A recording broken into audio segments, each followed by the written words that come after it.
I began by asking him about the hospitalization of Saudi King Salman and if Saudi succession is a factor in his oil analysis.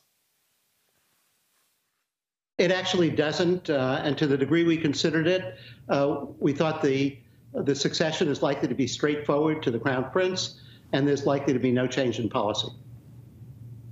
Okay, speaking of oil, you see 50 by year's end, maybe pushing towards 60. Do you worry that as oil prices go up, so will supply because people will put rigs back on and prices will go back down because of overproduction? So we actually figured that out, I think, and we've done a practical job as well as a modeling job on it. When do rigs come back on? So if you look at the world as a whole, we're at the same level last seen in 2000. It took 4 or 5 years from 2000 to deploy rigs globally, and that was after a period of relative glut in rig availability. The U.S. has probably never seen, since records began, a rig count as low as this. So what's required? We need a couple of months in the U.S. of prices above $45 a barrel. We expect that to happen. After that, we'll have independent companies making hedging decisions. They'll start getting rigs back going again. From about 180 rig count now, they're going to have to get to 450, 500 rigs in utilization in the U.S. oil side before they start stopping the decline rates that are going to be continuing until that point, and then they'll start increasing production. So yeah, we see a production increase in the U.S. the way we've looked at it come next summer into the fall. We think it could be 400,000 barrels a day, but by then the U.S. will have bottomed out at a level somewhere between 10 and 10.5 million barrels a day versus the 13 million barrels a day where it peaked this past winter. So yeah, they'll come back. So you think we're down? You think that are we down now 2 million a day, or do you think we will go down 2 to 2.5 million a day?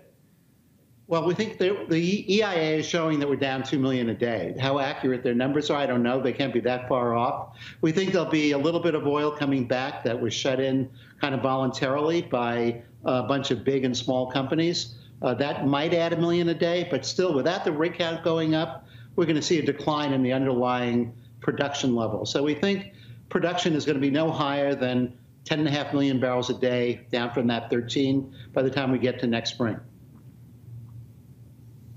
You know, we had Chevron buying Noble Energy on Monday, and, you know, Jim Cramer interviewed the CEO of Chevron and talked about the push to alternative transportation, Tesla, et cetera. Do you fear or think that, or maybe how much, Ed, of this shift is going to be permanent, that many of these rigs will not come back simply because gasoline demand may taper off as we move to EVs? Or do you think that we will see a fairly robust hydrocarbon future, at least for the next 5 or 10 years?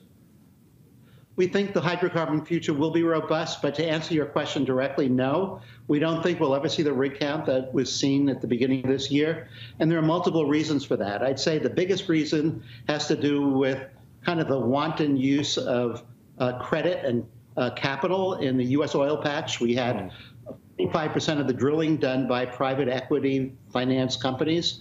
45% of the drilling was certainly not required. A lot of these companies were never, ever going to see positive cash flow. Already, that percentage by the privates in the total rig count has gone from 45 to around 20%. And we think a lot of those companies will not come back. So, yes, we'll see a resurgence. We will see the healthy companies going back in, and we'll see much more discipline on the U.S. production side. But, yeah, we think U.S. production can increase at a rate of 300 to 400,000 barrels a day per year for a very long period of time. That's very different from 1.5 million, 2 million barrels a day per year. Does OPEC blow it? They've been trying to make sure everybody sticks to those production cuts. They've had like 86% or 87% compliance. Ed, do you think they're going to have their act together this time?